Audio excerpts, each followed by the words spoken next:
Okay, Absolutely. excellent. All right. Good afternoon. My name is Rebecca Rear. I am the Public Health Advocacy Coordinator at the Maryland Environmental Health Network, and I also sit on the Maryland Commission on Environmental Justice and Sustainable Communities. And so it is my honor to be here and moderate this panel, and I will leave all of the wonderful discussions to our esteemed panelists. And so I'm going to introduce each of them as they come up, and they'll have about a 15-minute presentation, and then we'll leave time at the end for questions. Our first presenter is Victoria Chance, and she's an assistant professor with the Department of Plant Sciences and Landscape Architecture here at the University of Maryland at College Park. As a researcher and community planner and designer, Dr. Chance's research and teaching arenas link cross-disciplinary design and planning approaches to civic engagement across multiple scales in the built environment.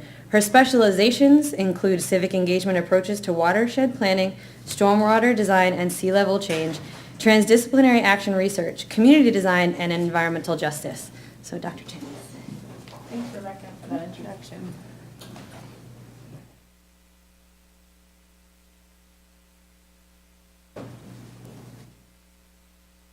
So I'm going to be talking about some different examples, drawing from some student design games that some landscape architecture students have developed, both for stormwater designs and engagement, as well as for sea level rise on the Eastern Shore.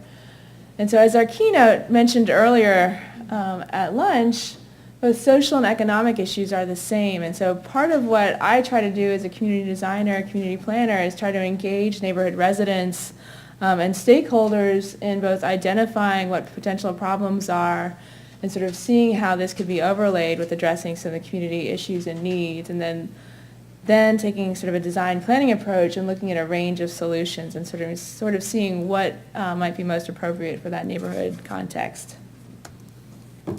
So quick snapshot, you guys may have already been inundated, no pun intended, well, I can never resist that one.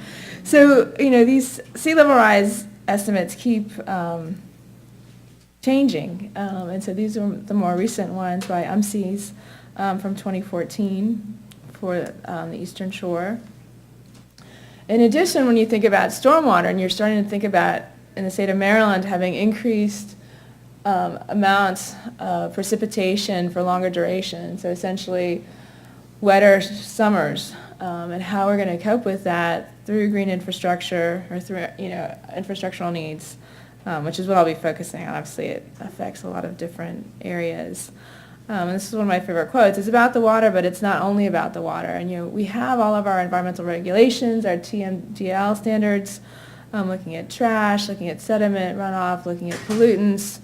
But the question is, at the neighborhood scale, it really impacts people very differently. In addition to that, I've noticed both especially with sea level rise, addressing that problem, as well as just stormwater implications, is really this difficulty in translating sort of the scientific, hotspots modeling of where potential nitrogen, phosphorus, pollutants might be, as well as translating sea level rise projections down to the local and site scales in a way that is meaningful to local residents. There's also a difference in perception between science and residents. And everyone, I know a lot of people just in this room have been working so hard on a lot of watershed issues. And so taking, these larger watershed scale problems, such as trash or pollutants, and really sort of saying, okay, how does this impact residents of, say, McElderry Park, which is one of the neighborhoods that one of the landscape architecture students worked on. And then sort of taking into account through the community involvement process, what is sort of the culture, the history, and the values of this place. With stormwater best management practices, for example, Jacoby Wilson, Laura Delmar, several others of us at the University of Maryland, Paul Leesnam and Ines T., Hubert Montas, we've been looking at, what are some of these, this wide array of stormwater BMP approaches, and which then are most appropriate for these different neighborhood contexts, given the different parameters of impervious surfaces, density, residential structure, that kind of thing. And then needing a greater amount and types of participatory processes to engage residents in some of these larger stormwater design and climate change issues. So those are some of the challenges. And so how do we start to explore different trajectories such as retreat or protecting the shoreline? How do we start to incorporate the different dimensions, social, ecological, aesthetic, economic, and then how do we start to engage community members in, one, identifying potential areas for opportunities, where are places flooding, for example, which areas, I heard someone from the National Park Service say, we're reaching a point now where it's really a question of what are we going to keep? We can't save everything. We don't have the money to protect everything. So what really now is the most important thing that we need to protect? And then exploring a range of possible design and planning responses. And I noticed especially for some of the sea level rise projects that I've been involved with the Maryland students, sea level change is so scary. You look at these climate change projections and I don't know how you feel, but sometimes I just want to stick my head in a hole in the ground and just ignore everything because it is very frightening. And what has been so helpful with the landscape architecture design students and also the architecture students is being able to provide residents with a whole range of solutions in a way that helps to alleviate the fear, because then you start to say, okay, there are actually some potential responses, and there are actually quite a number of responses that we can start to look at and then try to prioritize. So I'm just going to show you, I only have 10 minutes, so I'm trying to stay on top here of time. If any of you are interested in later, I'd be more than happy to share with you all the different design games. Students keep wowing me because every semester they come up with new ways of engaging residents. But I'm just going to show you some quick snapshots of some stormwater design games and sea level design investigations. So for the stormwater dimension and sea level rise, what are these areas of concern? Trash, flooding, poor smells. One of our projects, we were using photo voice as a way to engage local youth, local high school youth, and going out and taking pictures of their neighborhood. And they weren't, they didn't sort of say, okay, it's eroding here, and I know there's a lot of nitrogen runoff here. It was really more a matter of, okay, there's wildlife here, or there's a lot of trash cluttering up the storm drain here, or there's flooding over here, and there's some bad smells. And then I already talked about the potential areas of opportunity, but then what are some different approaches? And so really trying to draw out through some of these interactive exercises about what are some green infrastructure approaches that we might use to solve some of these problems. So this is one the seniors came up with. This was kind of very targeted because it was a stormwater design project, but looking at, okay, what are some improvements that you can see in your community? I really like this design game because especially when we talk about the challenges and the problems, it does get very scary. So it is good to say, okay, what are some of the improvements that you can already see that you value? So green streets, stream restoration, neighborhood mural, bioswale, rain garden. And I keep, obviously this is not statistically significant. This didn't go through IRB, but it was just a quick, rapid question with residents, sort of a dot game exercise about what they saw in their neighborhood. So you can see rain gardens and greenway trails. We're close, first and second, and neighborhood mural was actually third. But they're all pretty close, so 7-3. The design game activities, this is something I'm constantly challenging the students to think about. We're also focused on, okay, what are some stormwater best management practices? What are some nice rain garden solutions or cisterns or downspout disconnect that we can use? But when you start to try to imagine design solutions, really sort of thinking about what are kind of even just the activities that people like to do. What do they like to do outside? And so this was a range of design ideas that the students came up with, and we partnered with Groundwork DC and Anacostia Watershed Society. And so these are some of the quick themes and findings from that metro exercise. Students sort of stood with their boards asking people who walked by to sort of identify what activities they'd like. So water parks, biking and basketball, lounging in open field. So responding to some of these desires for these kinds of activities is an easy way to layer green infrastructure, stormwater design approaches in a way that sort of makes it resonate more with what people like. Than what could be, okay, pun intended, a little drier to other people. Oh, I know. I feel sorry for my students too. So then thinking about, even getting down to some of the design elements. How do you envision your neighborhood parks in terms of paths, open space, water features, games, playgrounds, seating, vendors, gardening? That's something we're all trying to explore, but it does, when you think about that neighborhood context, it does matter. And so again, this team also found, 9 wanted an interactive water feature, 8 wanted interactive playgrounds, open sports fields, and then, you can see bike paths found, sunny open spaces. So, these games go on, and obviously you'd want to prioritize and then start to sketch out some design responses. This is from Forest Park Community Design Workshop. The students and I participated in October of this year, but then sort of taking some design ideas and then trying to sketch out some design responses with the residents. So that's the last slide for the stormwater management. I'm going to sail through the sea level rise projects really quickly because it is so scary. In Oxford, Maryland, most of you probably know, is a town on the eastern shore in Talbot County. And a lot of people are looking at Oxford because it has extremely challenging stormwater and sea level rise challenges. It's surrounded by water. It has one road in and out, the causeway, and it gets flooded so frequently that they have little pikes on the road, so you can see how deep the water level is on Causeway Drive, the only road in and out, so you know whether or not you can drive your car through the water. And that happens a few times a month. And so this was, when we started out with this project, the students kind of looked at me like, wow, you really went out of your way to find a hard project for us. But this was an informal collaboration with the Environmental Finance Center. And the students, these were third-year Master's of Landscape Architecture design students, and they really sort of took it and ran with it. So I'm going to show you some, not traditional, but sort of more, I'll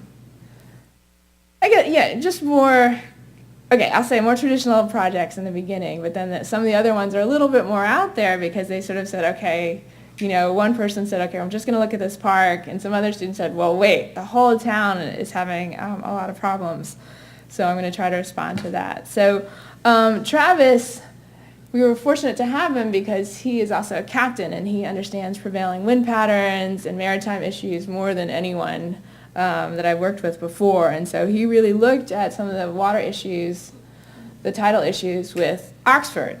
He said, okay, the prevailing winds are coming in a direction, so even when the tide goes out, because it's tidal creek, the water can't leave the causeway because the winds are pushing against it. So in his design solution, he wanted to look at this one park, Causeway Park, that flooded so frequently. They actually call it Lake Oxford. And so he looked at sort of raising the road so you can see the causeway at the top of the diagram, which is that road. So he wanted to raise the road and address some of the drainage issues, as well as using oysters to clean the water. You can see some of this phasing.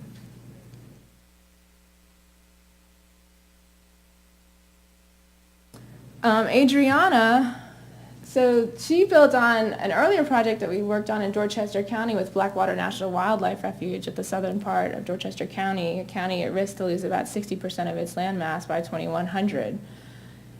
And Blackwater becomes such an issue. So Adriana actually wanted to respond to the loss of habitat, bird habitat, because Oxford is slightly north of Blackwater National Wildlife Refuge. So she looked at an 86-acre parcel that we had and looked at the Atlantic Flyway and started to look at, okay, how can we start to create some habitat using some basic habitat interior habitat core principles, habitat typologies for this site. And this was actually sort of a people's choice because I went back to the town of Oxford and I showed the Parks Committee, and this was their favorite design. They actually used this to inform the request for proposals for that project.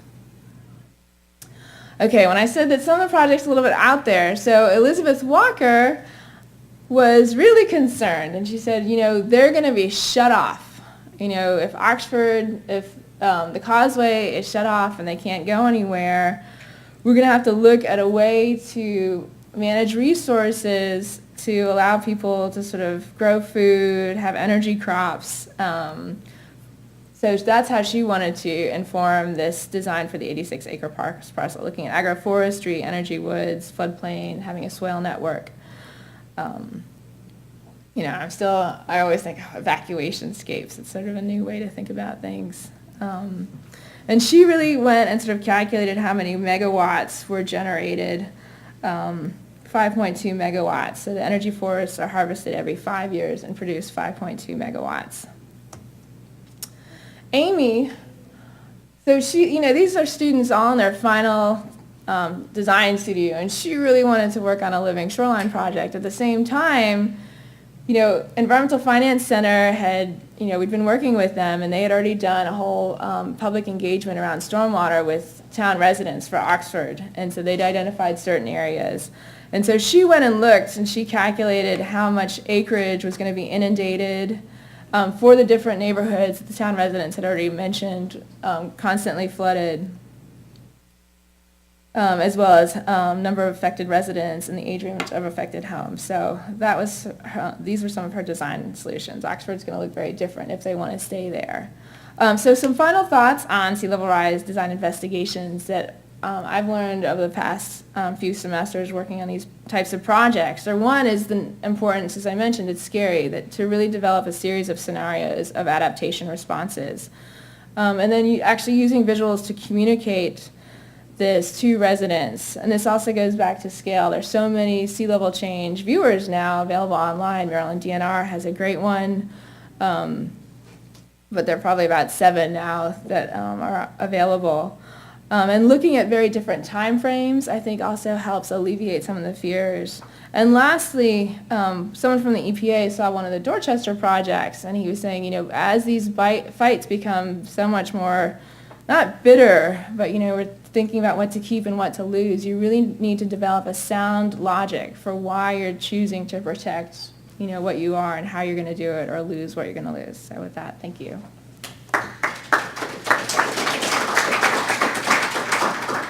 Thank you, Dr. Chance. I having received my master's in public health under the advisement of Dr. Wilson here at the University of Maryland College Park, I am always enthused to hear about the great work of our students here at the university. So thank you so much for your presentation. Our next speaker is Byung-Suk Kweon, and she's a registered landscape architect and an assistant professor in the Department of Plant Science and Landscape Architecture at the University of Maryland. She has a master's degree in landscape architecture from Cornell University and a doctorate in natural resources and environmental sciences from the University of Illinois Urbana-Champaign. For the past 10 years, she has been conducting research pertaining to environmental risks around public schools and their consequences. She uses GIS to measure environmental variables and study the educational and health effects of physical environments for school children.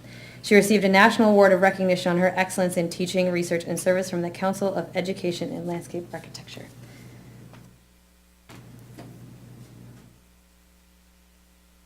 Presentation already. AJ and Stormwater on the top.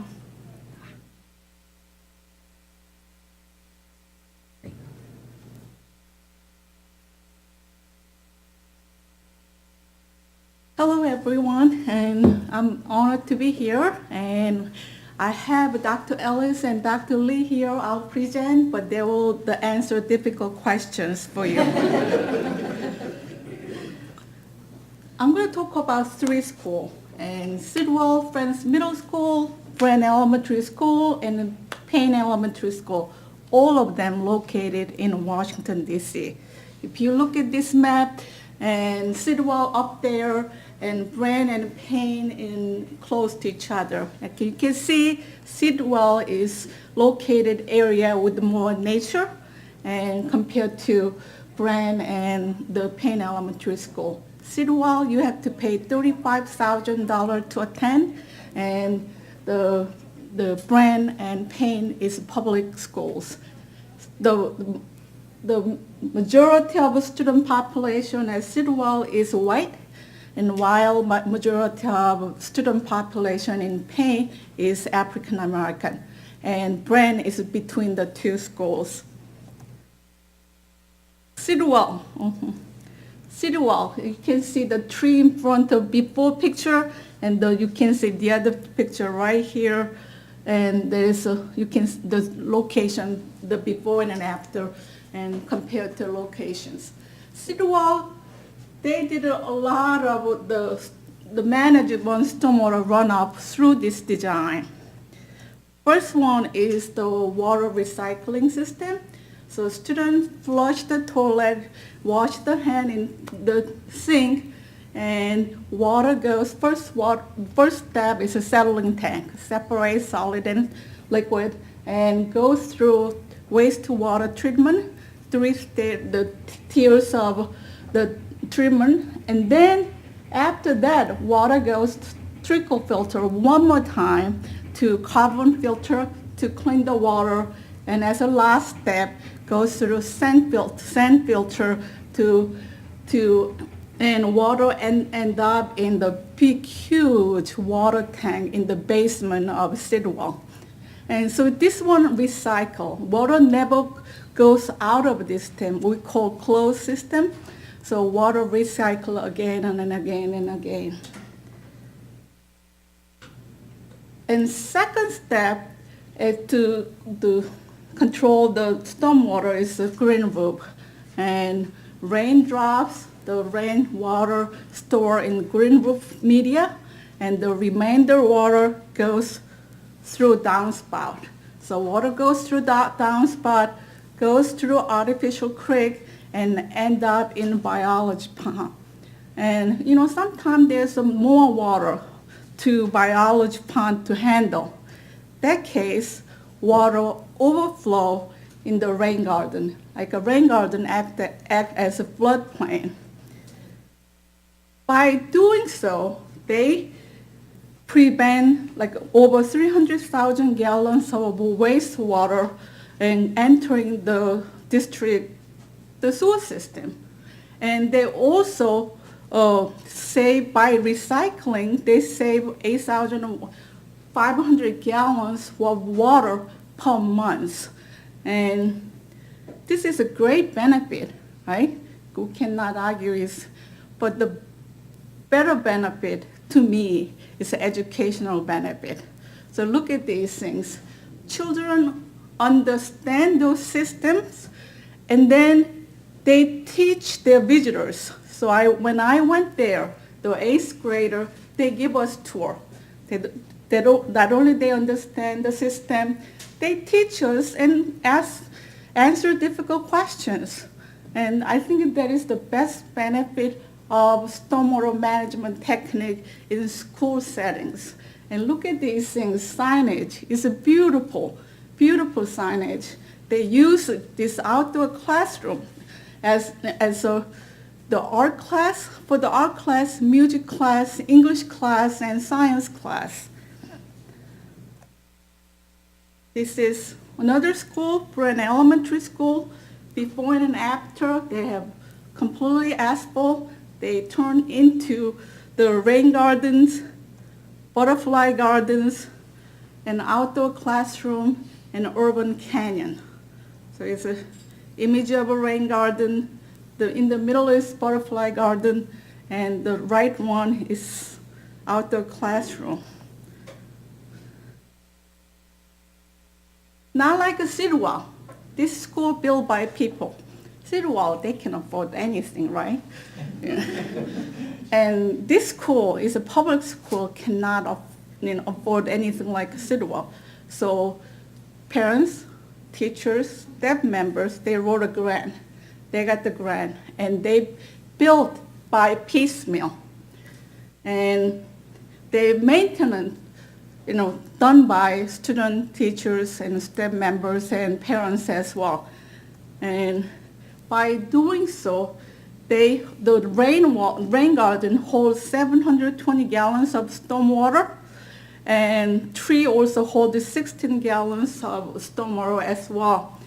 And they turn the lawn into outdoor classroom, so they don't have to mow. So, if you don't mow, there's a better air quality, right?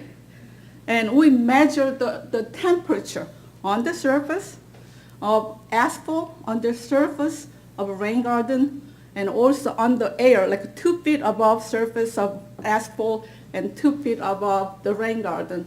So they decrease the surface temperature by 23 degrees and air temperature by the 9 degrees. But again, this is a great environmental benefit, but also has an educational benefit. They use this class, they use on average 5 hours per week and for science class, music class, English class, and art class. So another thing is there's an increase is their school performance. I'm not claiming is everything is done by this outdoor classroom or along with the other characteristics changes. There's a trend, increase of school performance and attendance rate. Another thing is satisfaction.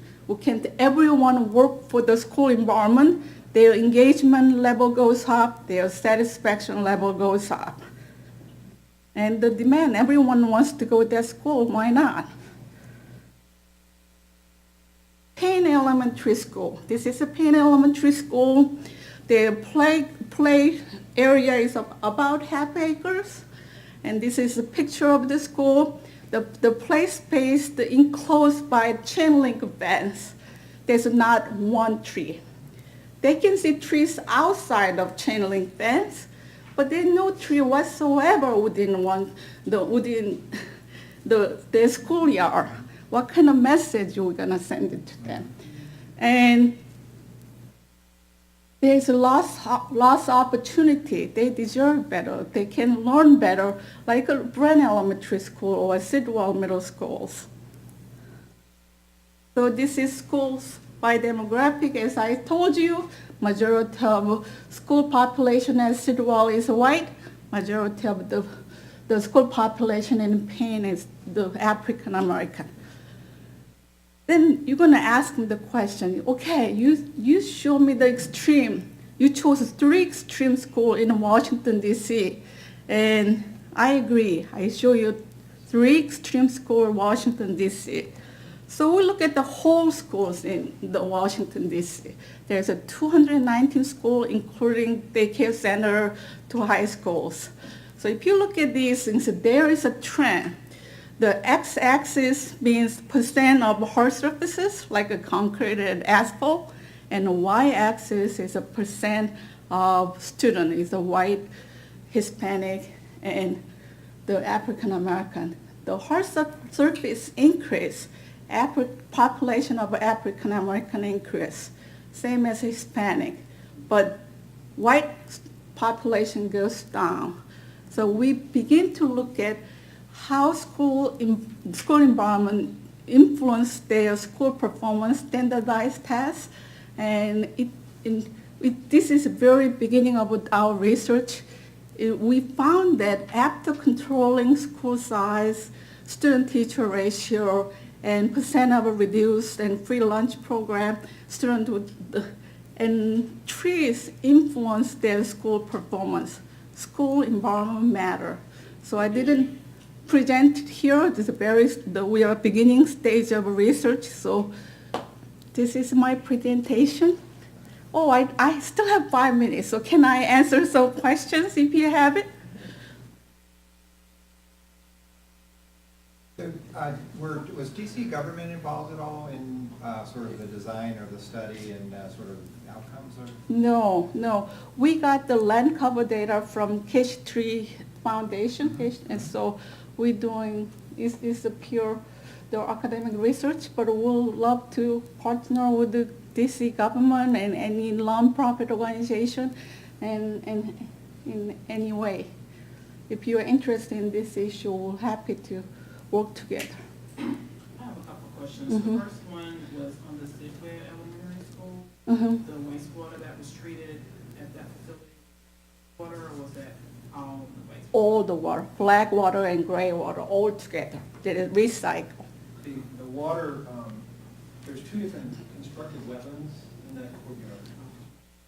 One constructed wetland is a 3-cell wastewater treatment, And it acts like a septic system, except that it's hydrologically separated from the ground underneath, and it sends the wastewater through gravel with plants growing out of it. And it's designed, all of these things have to be designed robustly, so the plants at the beginning do really, really well, and the plants at the end are kind of struggling a little bit because they don't get any. But that's, the water gets clean as it goes through, and then it goes through the system. So that three-cell system at the top is all of the wastewater going through and getting recycled. The lower piece is stormwater. Okay, so it's two different. Mhm. Different Through constructed system. wetlands in the same courtyard, and you wouldn't know the difference if somebody wasn't there. DC government doesn't allow them wastewater treatment and stormwater treatment to combine. It's illegal to combine two systems, so they have a totally separate system right now. Second question was the Payne Elementary School, did they do any renovation? The Green Building Council is working with them right now, so there is a hope their school environment will change through. I think our keynote speaker hit one of the points that's really critical for working with, and that is that, trees in the courtyard is almost the last of the most important things that they worry about. And so while we're trying to work on these things, because this is our background and what we do, we have to also be cognizant of the fact that people, a lot of other directions that are important for them. But I think that there are some things happening in the DC. We just got a good news today we got the grant to work on one of the Prince George County to change it. So I'm thrilled, so the Maryland has a funding system to change the school environment. So hopefully Green Building Council. Yeah. And we found that one of the ways that we can actually fund the greening of the schools is through stormwater. Solve the stormwater problem and green schools. Mm-hmm. I work for the federal government in Washington, probation and parole on the federal level. And I'd really like to talk to you about schools in Southeast and pulling together some of our 16 to 25-year-old offenders who need something to do and also need to have the education. Yeah, So I would agree. love to talk to Yeah, you. yeah, we'll happy to talk with you and work on the issues. Any more questions? What does this graphic say? I'm not quite understanding. Okay, so this is a scatter plot. This is each plot indicate the data point. So forget about the blue, yellow, or green. Just focus on this black line. The black line indicate when hard surface increase, On the right? school ground. On the school ground, there's an increase of African American population. Okay? So this is a white population, white student population. The surface goes increase of hard surface, there's a decrease of a white student population. So that means the black student, they tend to attend the schools and school ground covered by hard surface, concrete and asphalt, and there's a less likely for white populations. It's just a trend. Concrete jungle. Yeah. Each one of those dots on the screen represents one So, school. Sorry for confusing the academic, graph. Thank you very much.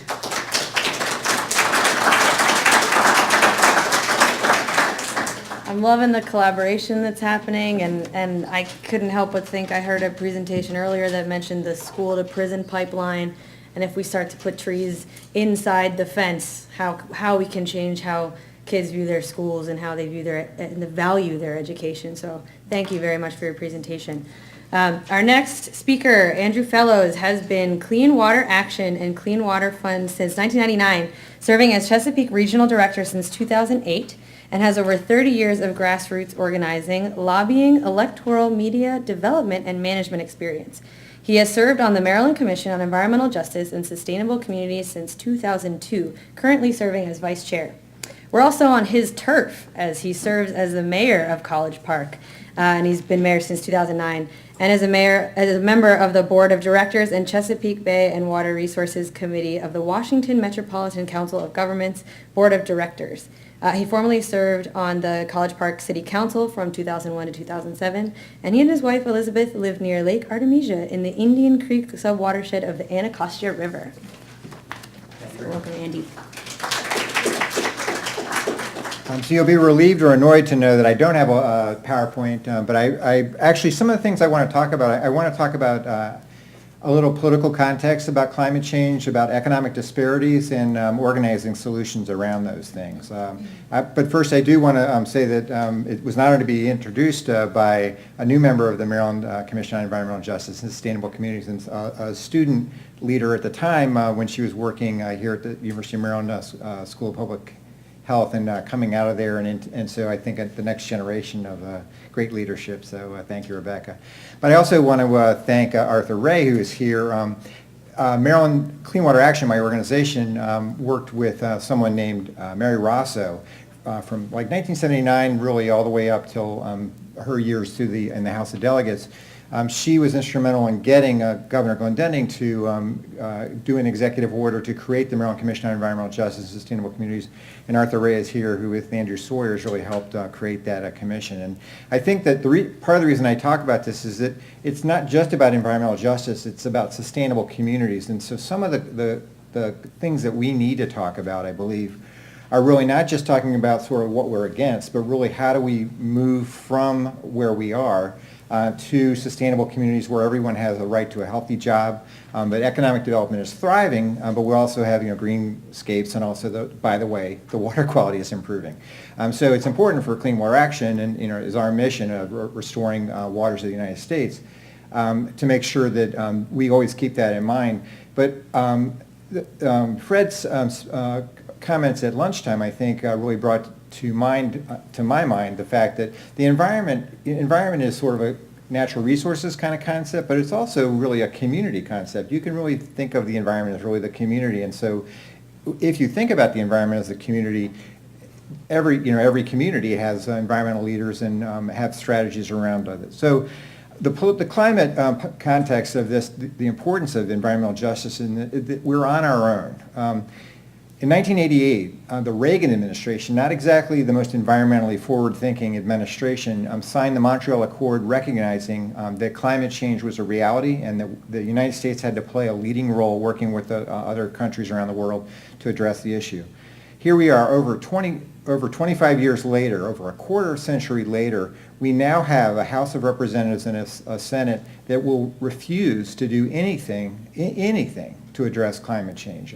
So the Environmental Protection Agency and executive branch agencies and state governments and county governments and local governments will be able to do a lot around climate change and stormwater and streetscape and things that we're talking about. But we really can't rely on federal legislation in the next 2 years, and probably until after redistricting and after probably 2022. It's kind of weird saying those years. At the same time, with that political context, we are already, as you all know, experiencing the early signs of climate change. So we're not waiting for it to come, we're in it.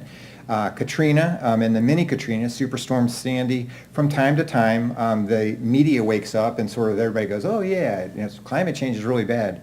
And true that scientifically we cannot ascribe any storm to climate change, and so it's simply trends. But here in College Park, we had a tornado rip through that killed a couple of students right around 2001, right around the time of actually September 11th in the same month. And we've also, the first time I knocked on doors on climate change was 1989 with an organization called Citizen Action. That year, climate change was in the news, Montreal Accord had been signed, but also some of the worst storms regionally, kind of little superstorms came through and knocking on doors. People were aware that something's different, and so there was a lot of receptivity. But again, 1989, and it's now almost a quarter of a century, it is over a quarter of a century later, and we still have political paralysis within Congress. This also is on top of the vulnerability of low-lying areas in the historic land use and siting for low-income communities, disproportionately people of color, in low-lying areas that have been historically prone to flooding. And so if you think about flooding events throughout the history of the United States or throughout the history of the world, this is nothing new. But it is worse now, and it's getting worse. If you go to a meeting in Turner Station in Baltimore County, which is a long legacy of historical injustice and being burdened by the toxics associated with Bethlehem Steel and many other chemical companies nearby, they also experience flooding. They're in the Patapsco sort of flooding area, and so a part of that community's reality is that they flood quite a bit. If you go through most communities in Prince George's County, if you start talking about stormwater, you'll get a blank face, and actually it's the quickest way to bore people is to start talking about stormwater. But they will talk about flooding. And I've actually had a town council member saying, I don't really care about stormwater, what are you going to do about the flooding, here in the community? So I think that part of this is about messaging, but part of it's also kind of listening to communities and organizing around priorities that are of concern to the community and not sort of coming with agendas of things that we've learned, much of which is correct, but still to really do it in collaboration with the communities that we organize in. I think also if we think about the mini catastrophe of power outages, and it comes back to us every year. So when storms come and knock out the power, and everyone's going, "Oh my God!" If it's snowmageddon or a polar vortex, all sorts of new terms that we've never used before because of the climate crisis. Power outages going out hurt those with least the most, and so folks with resources can have their generator kick in, or do whatever they do or get in their SUV and drive off to higher ground. People with the least income and power shortages losing food in their refrigerators, losing a really valuable people who have health care issues in their home that get severely compromised by a loss of power. These are real life, real term effects of climate crisis, which those with the least are affected by the most. The next thing I wanted to talk about is truck traffic and areas that are disproportionately burdened with trucks rolling through to trash transfer stations or to incinerators or to landfills, the things that are sited in communities that have the least political power. Those trucks tear up the streets. They don't pay money to repave the streets, and so those communities, it's not only the streetscape, and it doesn't only just look bad, it messes up the stormwater system. And so when there's flooding, it increases the amount of flooding on the streets. It makes it more hard to get around. And that is one of the externalized costs that companies that make money, like Waste Management and other companies that make money from these services that use truck traffic through low-income communities, never pay for. And really governments can't afford to pay for it, and so those areas it's a part of the sort of broken window look of disrepair of so many communities. Emergency response times, that also becomes a chronic issue sometimes, but if you think about emergency response both for emergency medical teams, but also for police and for times of Katrina, we all know the historic catastrophe of Katrina of New Orleans, but the Garden District suffered quite a bit, but not nearly as much as Ward 9. And it's quite clear that the lowest income people, disproportionately of color, of New Orleans and other communities that have suffered, like Superstorm Sandy, it's those folks that are affected the most, and the police response and the emergency response tends to go slowest to the areas with the least amount of money. Waterborne illness, that with drinking water contamination, communities, including groundwater communities, well water communities where water gets contaminated, tends to be those with the least income. Economic development, sort of on the positive side, sort of moving now to the more positive side about as we do greening and we use the technology that now exists to green up our communities, it is the people with resources, and the previous presentation really well pointed out that Sidwell Friends really is a leader in green schools, and I'd say in the region, and it's great that they're doing that. And also places like Bryant Park, countless buildings that are extremely green technology tend to be places where people with lots of money have it. And it's partly because they can afford the upfront costs and it can get paid back over a long period of time. So that's where I come to a little bit about the organizing strategies that we need to engage in today. Part of this, and so this is on the environmental community and actually the community in general, is that we need to invest, including funders, invest in organizing in low-income communities, because we are only going to learn about what the priorities of the communities by investing in community organizing, and sometimes we don't know what those issues are going to be. We have found, and Clean Water Action's been doing sub-watershed organizing, thanks to funders who have done this, in places like South Baltimore, where stormwater is an issue, and truck traffic is an issue, and sort of the noise impacts. But the biggest issue is fighting incinerators. They not only incinerators exist. Clean Water Action in the 1980s fought the BRESCO, the Baltimore Solid Waste Municipal Incinerator, and we lost. It got built, and it generates a tiny bit of waste to energy, and so it's unbelievably, it's a tier 1 green energy source. And so that is not the only thing. BRESCO's in Westport. Curtis Bay Energy is now the nice term referring to the tiny bit of energy that it generates, but it used to be Phoenix Medical Waste Incinerator. It's a medical waste incinerator that burns medical waste and has an impact on the communities around it. When we were fighting that incinerator, there was a presentation by Curtis Bay Energy showing the amount of pollution coming from Brandon Shores and the amount of mercury falling on South Baltimore. And they were using it to say, Curtis Bay Energy or Phoenix Medical, it'll be nothing compared to Brandon Shores. And of course, for us in the community, it's like, these are neurotoxins being dumped on these communities. It's not just a health issue, it's obviously a killing health issue, but it's also a neurotoxin that causes learning and behavioral disabilities, and so it just furthers economic injustice. So one thing is organizing in communities and organizing around community priorities, whether it's public safety, whether it's just fixing potholes. The second thing is demanding a plan from local, and I mentioned this to Dr. Keels, that we can't rely on Congress for the next 2 to 6 years. Fortunately, we can rely on the President and the EPA and the executive branch because they will respond at some level. But we really need to look at the state, we need to look at the county, we need to look at Baltimore City, we need to look at the lowest, including College Park. We need to ask our elected officials to come up with a plan that doesn't depend on federal money. So let me just give out one idea, and this is that the Community Reinvestment Act, passed in 1977 during the Carter administration, called for financial institutions to serve all the communities that they serve, and not just the folks with the most money who are depositing the most dollars in their bank.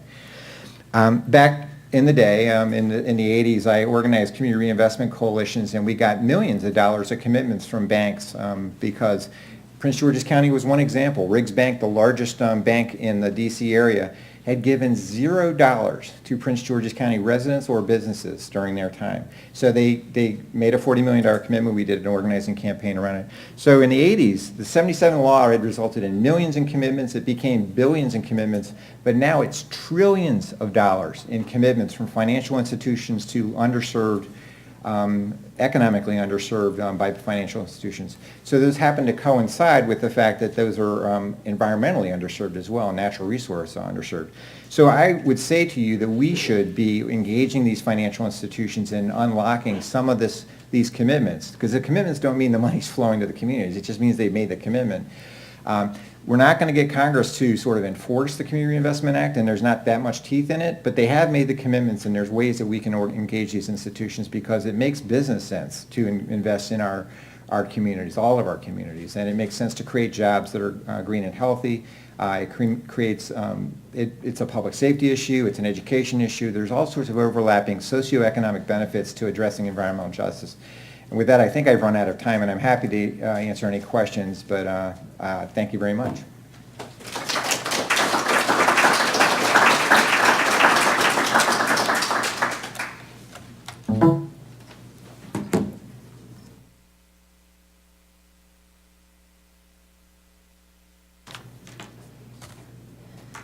Small-scale catastrophes hurt those with least the most.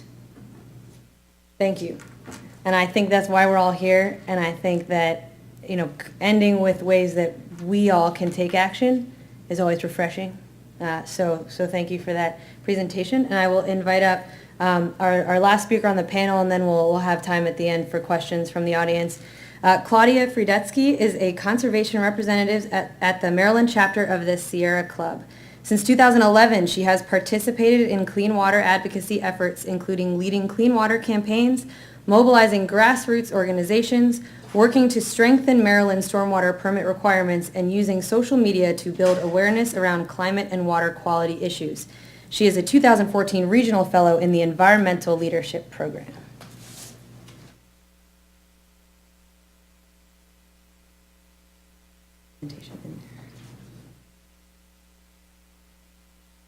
If anybody has any question while we take a technology moment, feel free to shout it out. One for Andy. Sure. Andy, there's been a lot of discussion about P3, private partnerships, to deal with some of the improvements we need to make for water quality purposes. This year. How do you see that kind of fitting into this overall? So to me, it's potentially a way to unlock some of the trillions of dollars of commitments.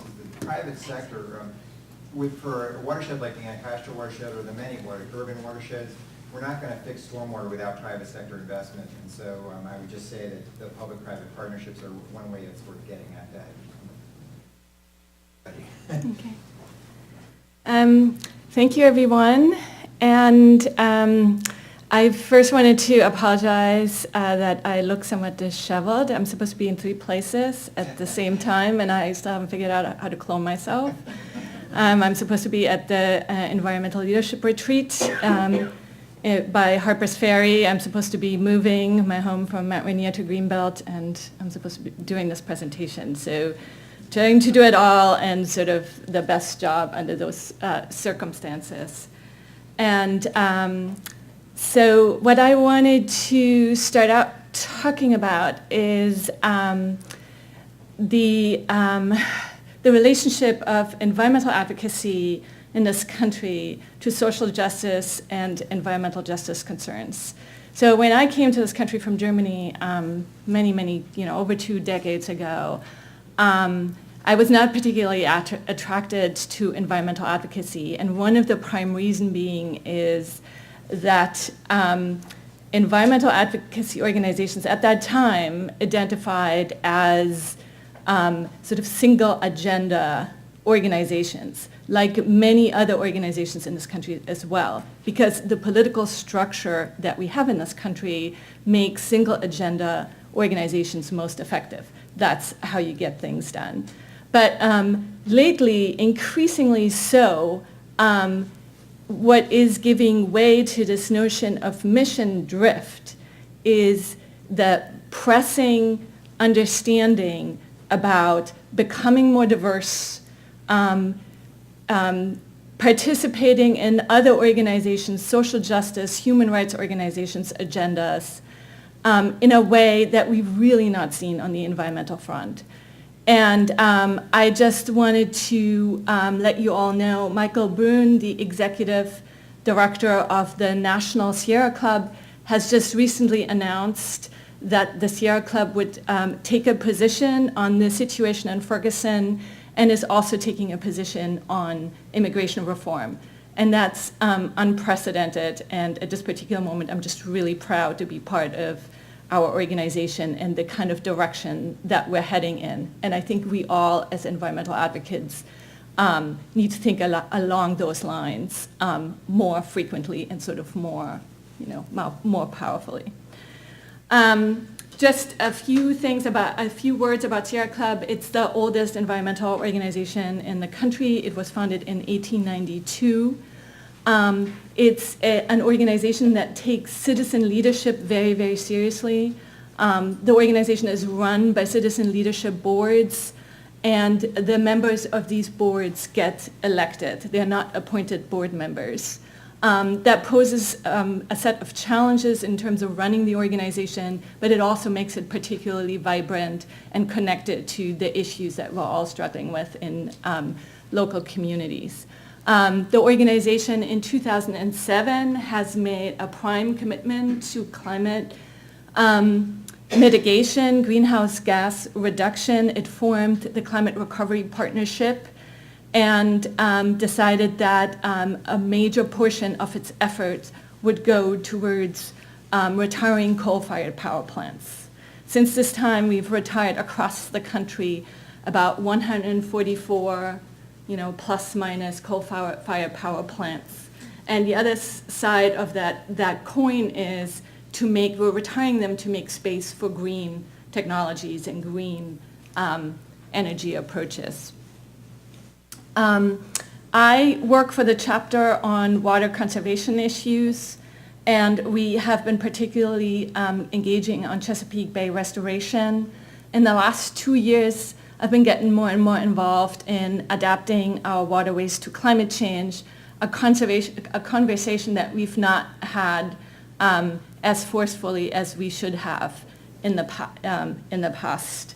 But we're making steps in the right direction now, and I want to recognize Nick DiPasquale, Director of the Chesapeake Bay Program, under whose leadership the program just adopted a climate resiliency goal as part of the new Chesapeake Bay Agreement, which will guide the partnership's efforts in terms of adapting restoration practices to climate change.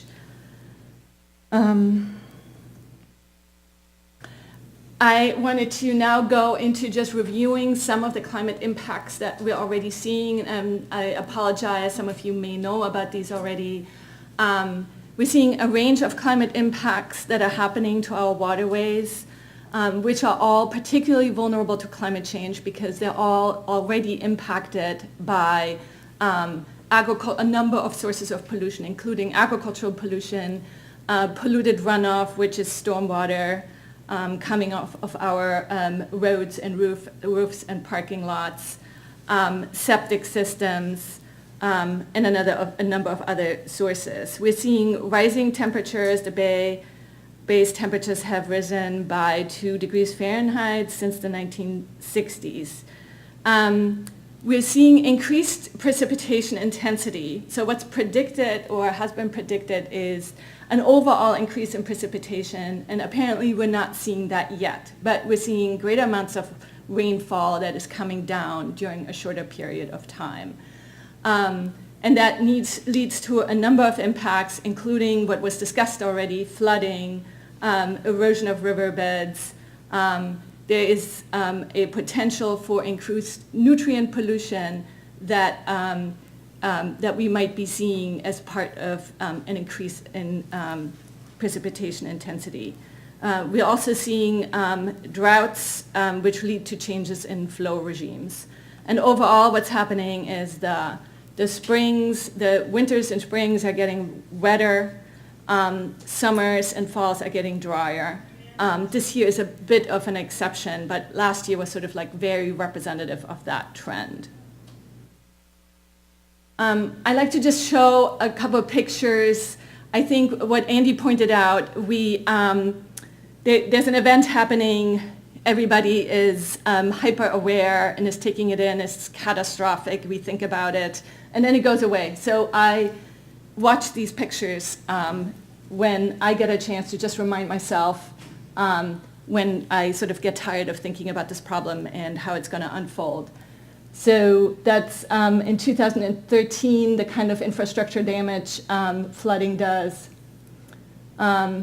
Eastern Shore after Isabel, that's a famous picture. I think many of you know it. That's here in Prince George's County after Tropical Storm Lee, inside the administration building, the flooding there. Southern Maryland during Irene. That's the northwest branch of the Anacostia. That was this April, and that was the same rainstorm that caused in Baltimore City that retainer wall, CSX retainer wall, to collapse and half of the streets to come down. Another incident that was less reported upon was happened in Prince George's County, where apparently the foundation of a housing development gave way, and residents were in dangerous conditions and had to be relocated. Some of this I already talked about. the impacts that we're seeing have the chance to lead to greater likelihood of dead zones with the warmer water that spurs algal growth. Toxic algal blooms in particular, as we have seen in Toledo, are going to become more likely, and generally a decline in biological diversity and seafood choices, and increase in harmful bacteria. They like it warm, dirty water. That's perfect for bacteria to grow, flesh-eating bacteria in particular, and greater shoreline erosion. I already had that. I looked at a few statistics that illustrate how low-income communities in particular are impacted by severe weather events. And it turns out that those communities that are particularly harmed by severe weather, floods, droughts, wildfires, are in counties with households that have incomes below the U.S. median annual of $52K. This is a statistic from New York City after Hurricane Sandy. 43% of the 518,000 households in New York City and New Jersey asking for federal aid after Superstorm Sandy reported annual incomes of less than $30,000. I can't even, having lived in New York City for 12 years, I don't even know how anybody survives on that income. So we're dealing with populations that are already particularly vulnerable, facing additional challenges and struggles. Floodwaters from Sandy damaged 402 public housing buildings with more than 35,000 units in New York City, and that amounts to more public housing units than the entire stock of any other public housing authority in the country. So a vast impact on public housing. As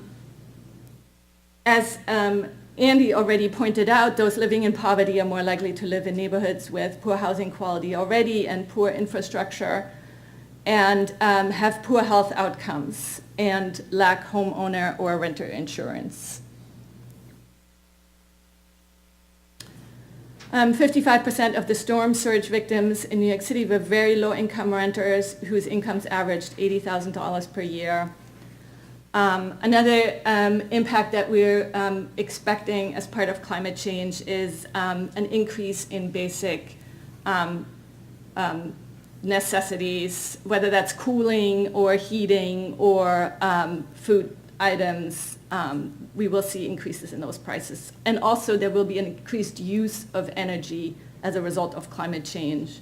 In the summer, we have cooling requirements. In the winter with polar vortex, there will be increased heating requirements.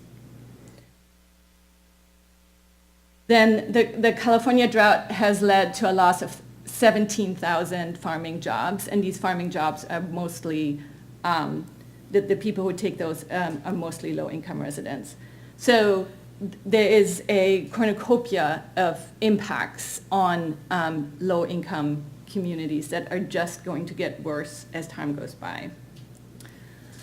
Now, what I've been particularly working on is, over the course of the last year, is how to reduce at least flooding impacts on residents. And the type of regulations that I've been focusing on are called MS4 regulations.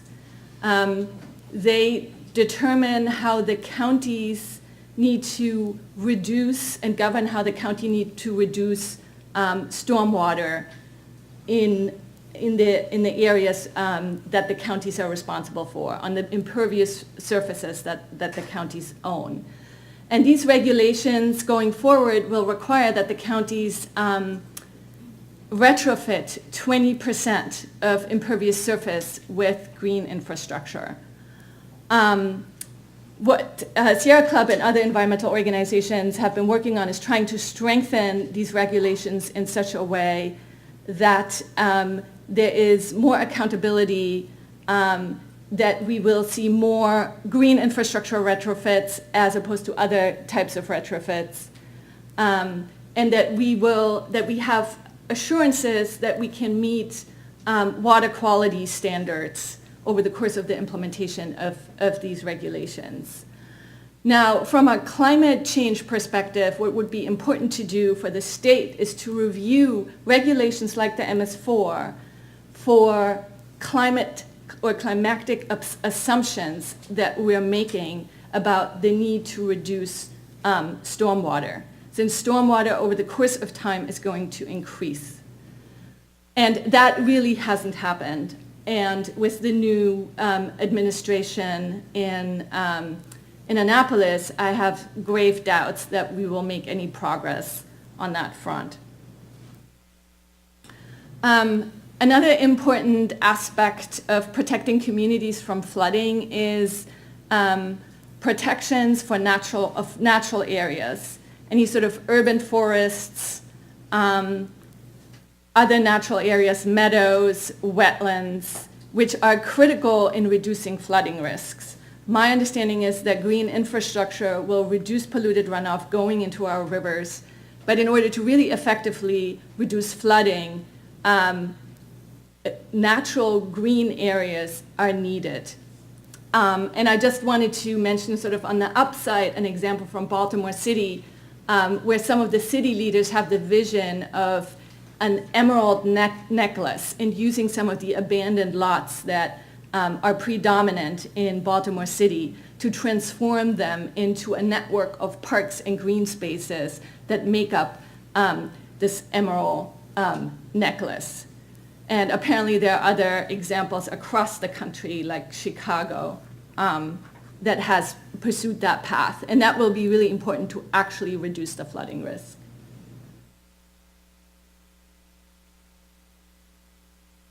And finally, as was mentioned again earlier, we're seeing a lot of outdated infrastructure that also impacts particularly low-income communities. And we need to invest into improvements of this type of infrastructure.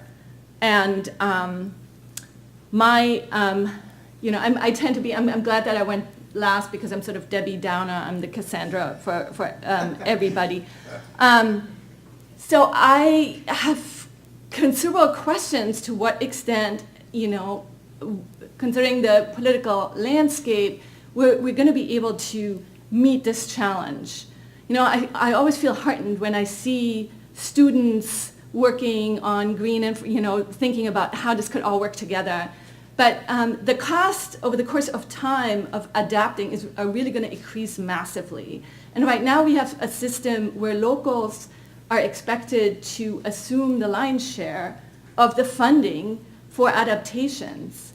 And it's done in such a way that it's often flat user fees or near flat user fees that create then a lot of, unhappiness among residents and fodder for, the reaction, basically, like we have seen with Hogan's campaign, who latched onto the flood and pavement tax and turned it into major political hay for his campaign. So I think we need to think more aggressively about where the money is supposed to come from. How are we going to generate the money in order to really do the kind of adaptations that will increase resiliency and ensure that we don't abandon low-income populations to whatever catastrophe and storm, might happen upon us. So that is really sort of one thing that I've been thinking about a lot. What's the role of the federal government in ensuring that that states and counties are able to adapt effectively? And that's what I'd like to leave you with. Thank you very much.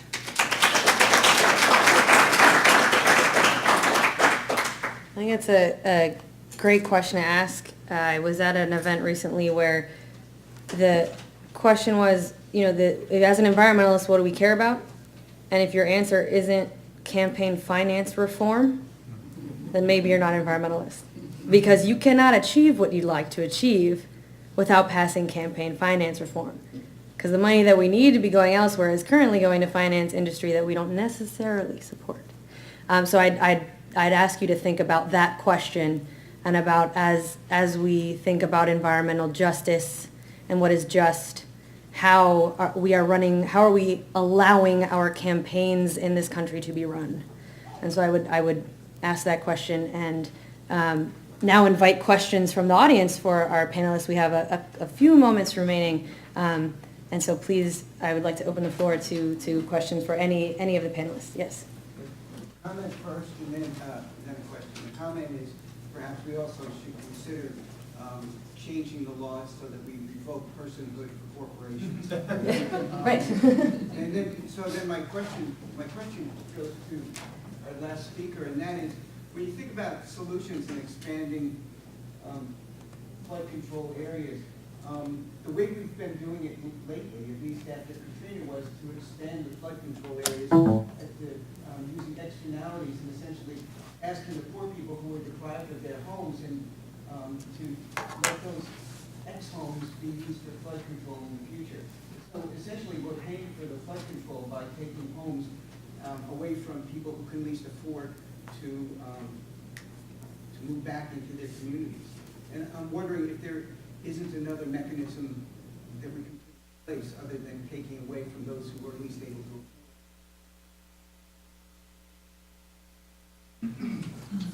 Yeah, I'm not up here to answer questions. Well, actually, so I just, one other sort of aspect of that is the issue of gentrification and sort of when we're restoring the areas of communities and we're greening them up and we're doing things with energy efficiency and to actually sort of improve communities, but also displacing existing housing where people are living and replacing it with higher income housing. I think for things like the Purple Line, there's a transportation disparity where the state of Maryland, Governor Clinton actually killed the intercounty connector, and then with the Ehrlich administration and then the O'Malley administration finishing the intercounty connector, that was at the expense of repairing existing roads and the potholes and the sort of streetscape, the opportunities to reduce street runoff, and then things like the Purple Line, where Governor-elect Hogan has said, well, he wants to take a look at it. That is a mass transit thing that addresses climate change, but it also revitalizes existing communities. But finally, it goes to the point of the fact that one of the issues we have to be careful about with the Purple Line corridor is that I am really working to make sure it happens, but we need to make sure that the communities along the Purple Line corridor stay in place and thrive, in a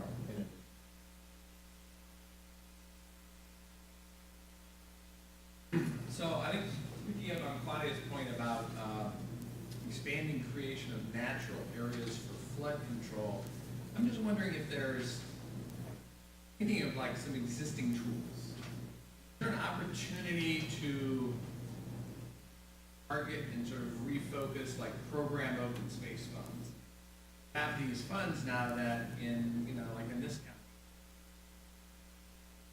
talked about using those for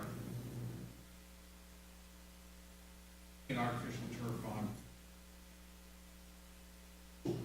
but a lot of it's used for playground development, outdoor active living, which is a reasonable and necessary expenditure. But for funds that are looking to protect natural areas, could we, maybe come up with some experiments to target some of those funds and try to create some models and see how we could do that funding stream that maybe just reprogram something we've already got.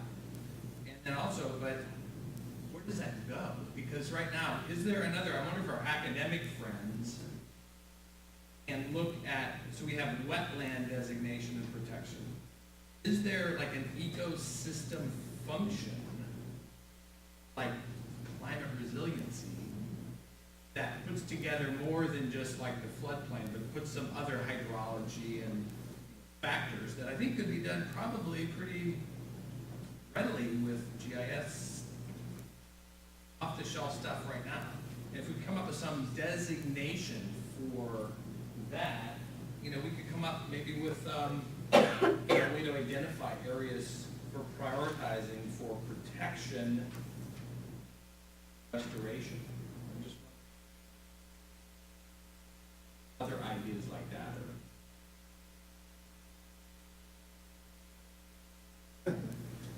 wish David Myers was here. One of my colleagues in the Department of Landscape, well, the Landscape Architecture program here at the university, works a lot with the state. I've only been here for about 3 years, so I'm not plugged in entirely yet. But I do know that there's been some work on green infrastructure in the state, looking at actions for habitat, but also that type. I think that gets towards some of your question. I don't know about open space funds, but I do know that, well, I just presented in Frederick earlier this week, cultural land is being built around, proposed to be now about 100 acres of restored floodplain that includes about 65 acres of wetland, marsh. But I think that some of those things are possible through design for communities that could something, and then I'm really, and one of the reasons that I came here is because of all